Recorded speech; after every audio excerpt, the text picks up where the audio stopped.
Hey, welcome everyone. Tom here from Park Avenue Trading, your chief dealer, keeping you sane in these insane times and markets. Um, I'm doing the weekly analysis here, and I'm having a difficult time today. And the reason I'm having a difficult time is I'm really weary of what's going on in the world.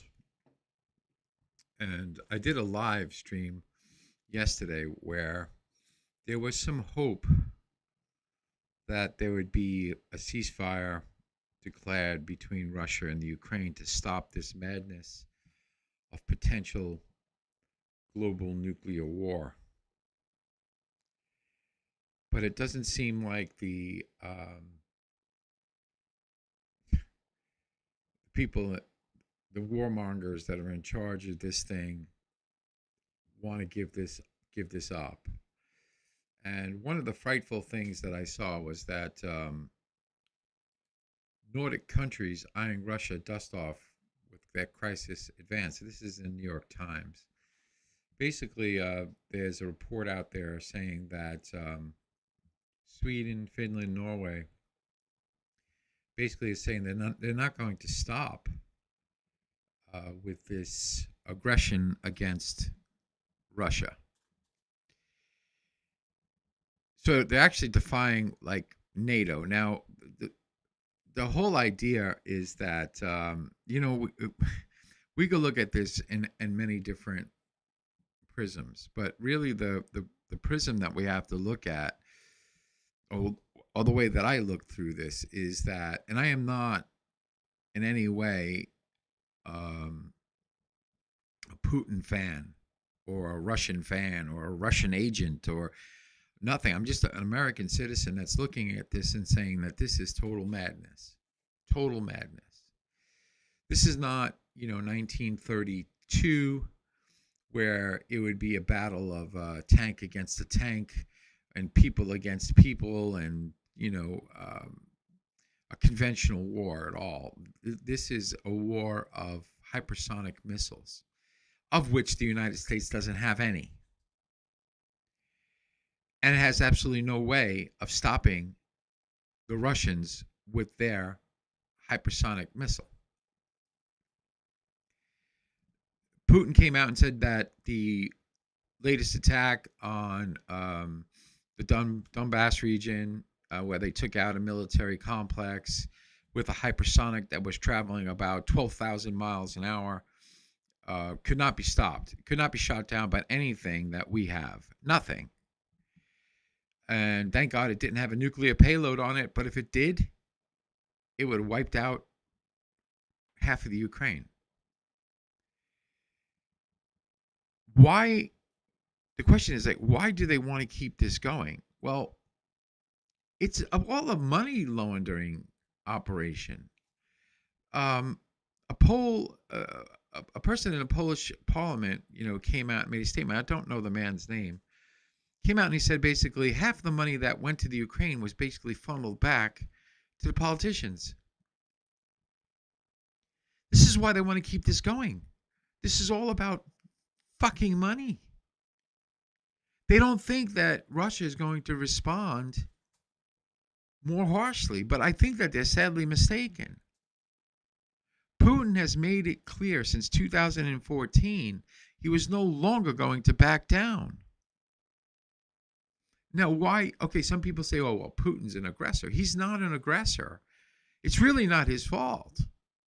And I highlighted this, and I'm not, a geopolitical historian, but from what I understand, back when Gorbachev, when the Soviet Union fell, the red line in the sand was that NATO would not expand, and they would not come closer to Mother Russia. Now, they have been expanding, and they were actually trying to get the Ukraine into NATO so that they could put nuclear warheads in Ukraine pointed at Russia. What would the United States do? Now, if you think back to the Cuban Missile Crisis, what did John F. Kennedy do when when the Soviet Union was putting nuclear warheads or attempting to put nuclear warheads in Cuba? Well, we reacted the same exact way that Russia would react. We didn't attack. We didn't basically go invade Russia, but we did threaten them and say, look, if you do this, this is going to be an escalation and it could be a potential nuclear war. We were very close to nuclear war in the 60s, 1960s. We are much closer to nuclear war today. So the point is that people, that are looking at this just in a black and white terms, oh, Russia invaded Ukraine, they're the aggressor. That's not really the truth. What occurred was that Russia knew that NATO, or the United States, was the aggressor by trying to actively get Ukraine into NATO. So Russia really just wants a buffer zone. The missile that they launched, the hypersonic that they launched, showed that they don't even need nuclear warheads. They have thousands of these. They can just keep launching these, and you can't shoot them down. Now you got the crazy British basically saying that they're ready for war. They have no idea what they're talking about.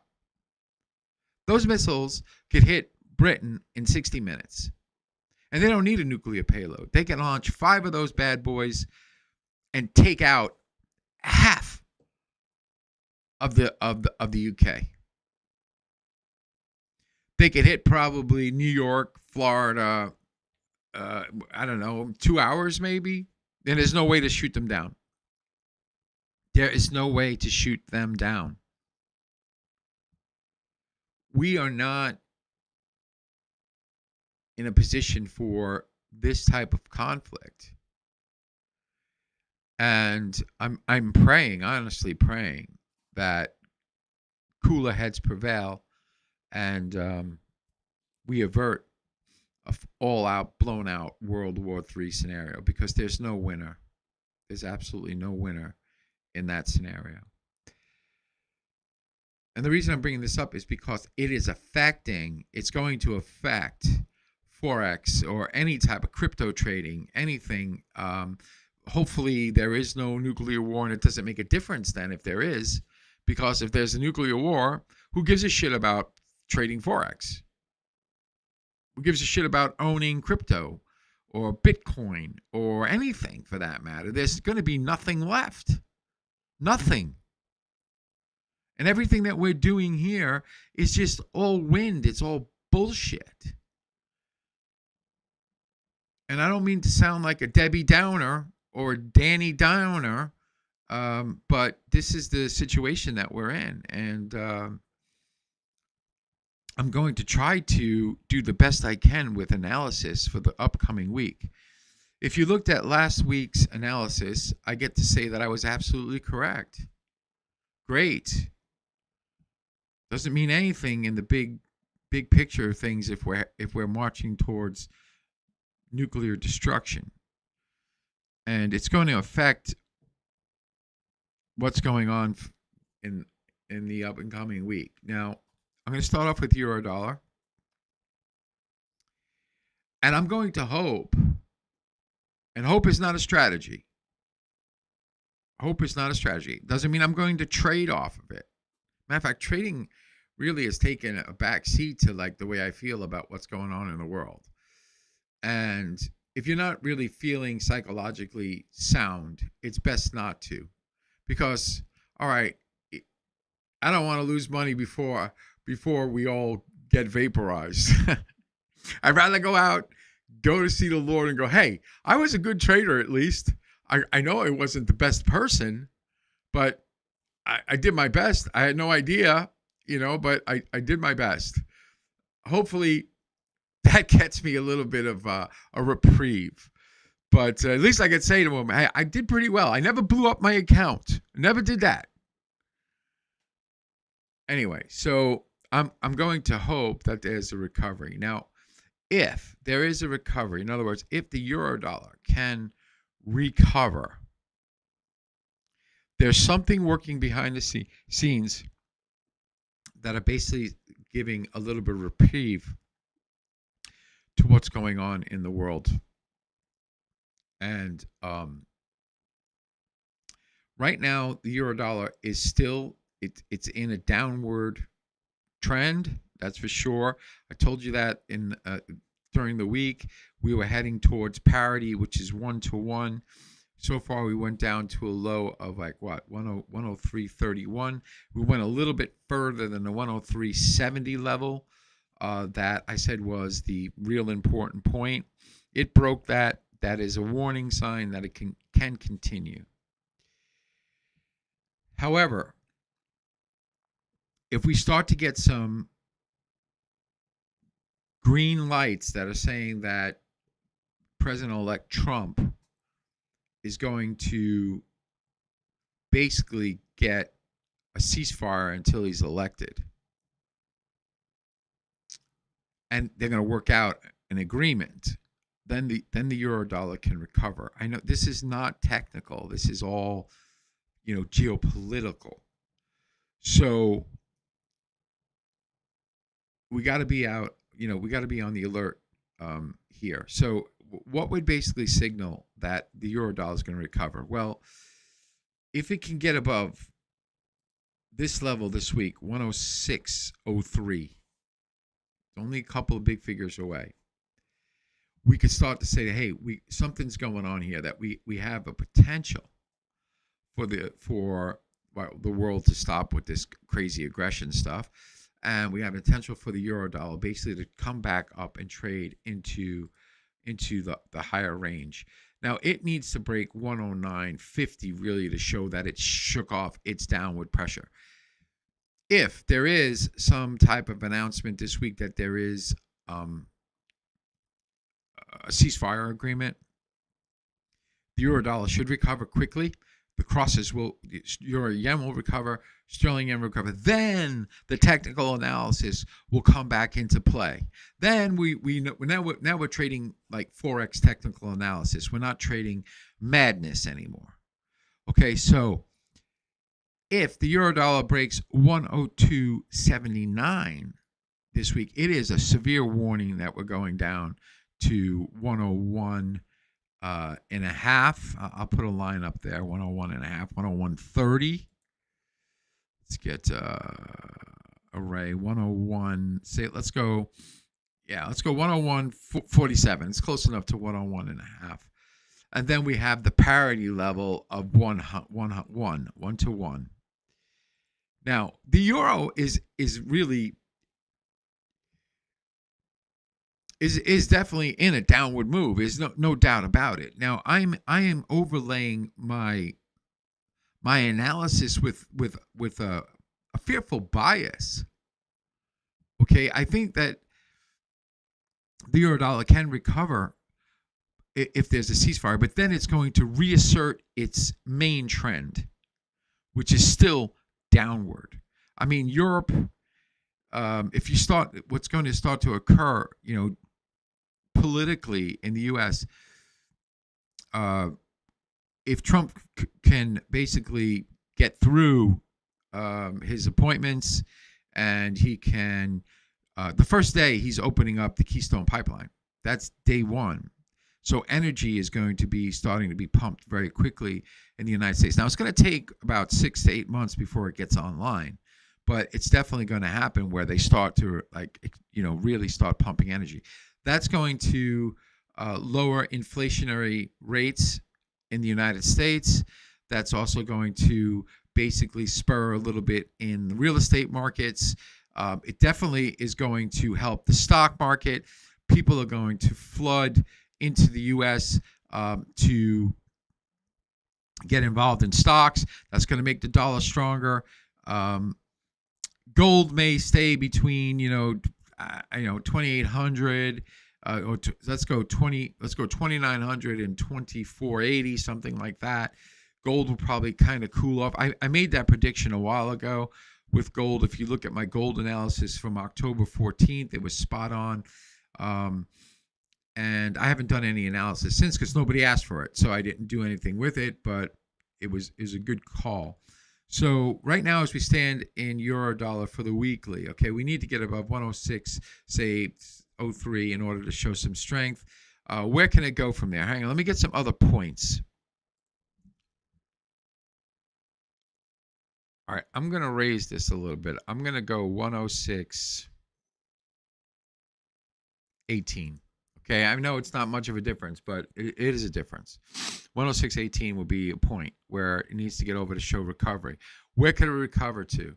Well, it could recover to 108.30.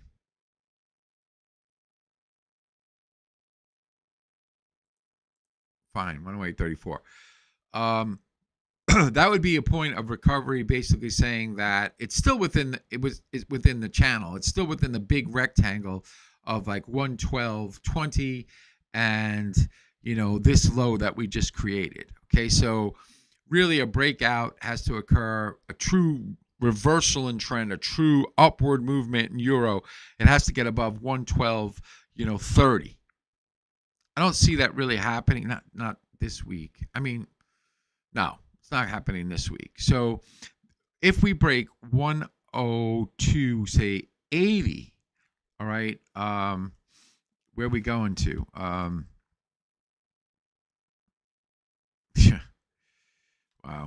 102.80.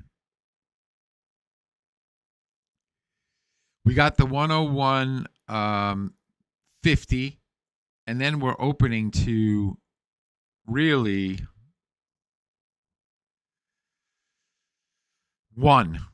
parity. Now, if it breaks parity, and I think it will eventually this year, it's going to test the 95.50 level, 0.9550. Now, that's way in the future. But that's where we stand with euro dollar right now. Let's hang on. Let me get over to good old sterling dollar. And I got to do the analysis on it. I haven't done it yet. I'll be right back. Okay, I'm looking at the weeklies, and basically, if I'm just using the 3-bar harming method, 1, 2, 3, like it's got to get over this basically to show any type of strength recovery. It's a quite long distance. Cable has been in a bearish tone for a while. Let me go to the 4-hour chart. Okay, so where we stand right now, again, hopefully if there's some reprieve with what's going on in the world, it would be quite good. The first level that we would say, hey, we're seeing some signs of recovery is a break of 128.43.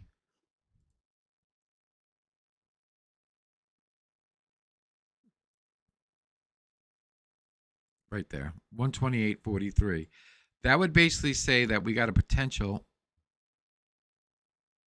close enough, to get up to the 130.23 level. That is a major resistance level. If it gets through that, then basically, hey, great, we're going towards the 134.30 level. I don't see that happening. I would like to see it track where it is right now.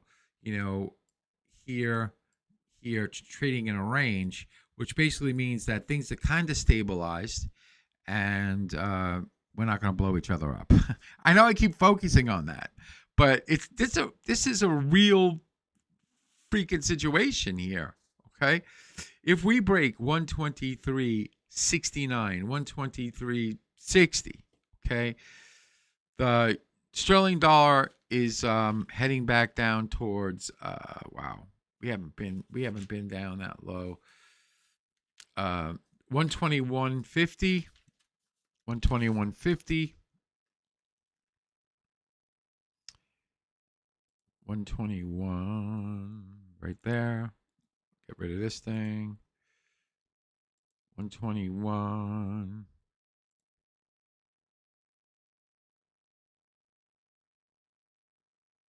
That's good. 121.50. If we break 121.50, 119. I'll even throw it up there. What the heck?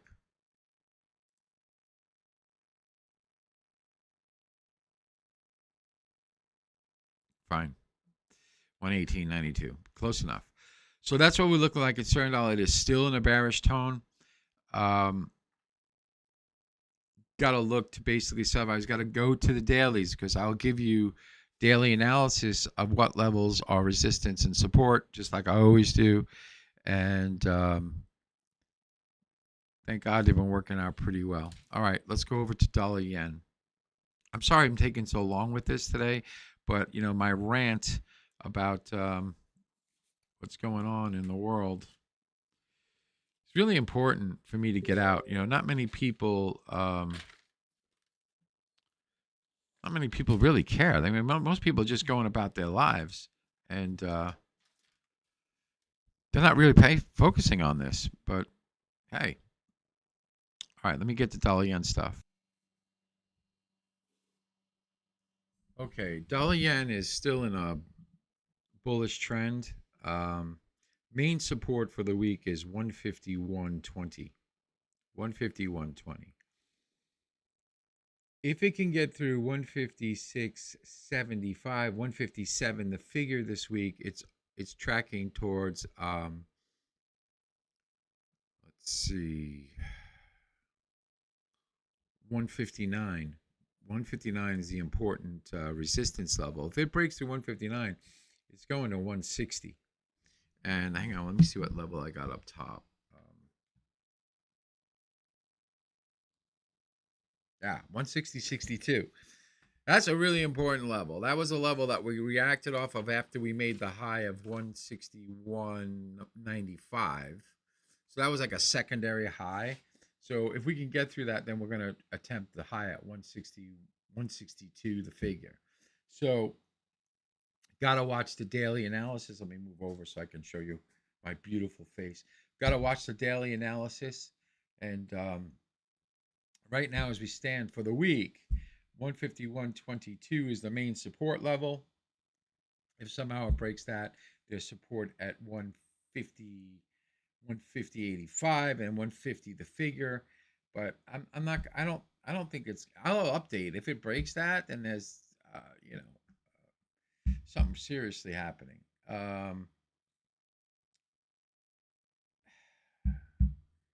Let's move on over to good old sterling yen. All right, sterling yen. Okay, yeah, that level's still good. Hang on, let me get some points. All right, sterling yen is in a bearish trend. Main support, really, there's a minor support. It has nothing to do with the week.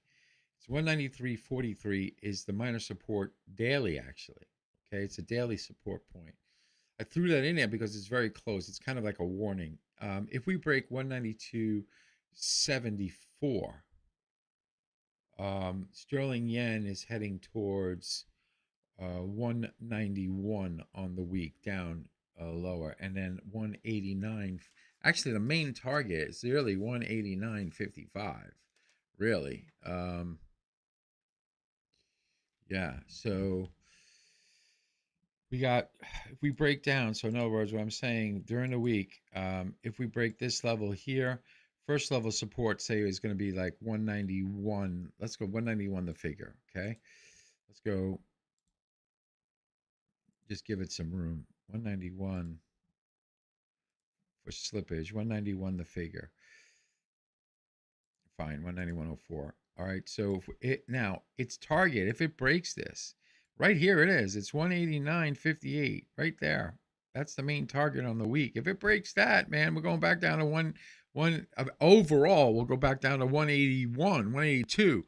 But okay, let's take it one step at a time. So right now we have resistance at 196.30 on the week, 198.47 on the week, and 200.05 on the week. I don't really see this thing like going through like 197 the figure or something. But then who the heck knows? But always look for the daily updates, and I will cover the daily points. Where the resistance will be, where the support will be, where we can try to make 150, 100 pips, 80 pips, whatever on the day. That's basically what I go for. And hopefully I can get my head out of the swamp with what's going on in the world. I don't know why I've been so affected by this. If you have any idea, if any of you psychologists out there, leave some comments for me like, Tom, I'm going through the same thing, or like you're bloody out of your mind, you're panicking for no reason. Leave some comments for me. All right, let's go over to Euro Yen. Okay, Euro yen, same basic crap as sterling yen. It's in a downward movement. Definitely support on the week at, let's see, 158.36 is the main support for the week. 158.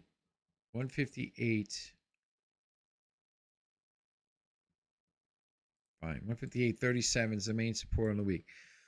Resistance right now is 162.75.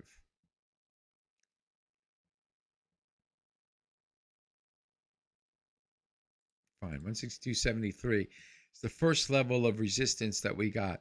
Next level of resistance is hang on. Let me go look at my volatility sheets.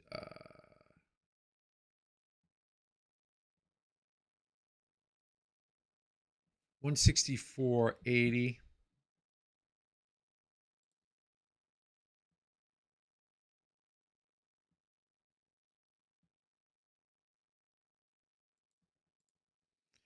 And then 168. No, sorry. 166.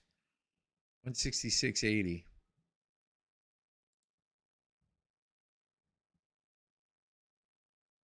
That's fine. 166.70. So what I expect this week basically is downward pressure. I would think that if there's some good news, we could get a recovery up to 160, say 3, 164, and then the technicals will come back in, trading us back down into this range. If we break this 158.37, we're heading towards 155, and then 155.15 and 154.39. 155.15. Let's move this one up. Close enough. 155.13. And then main support of the whole bloody thing. 154. Let's go 154 the figure. How about that?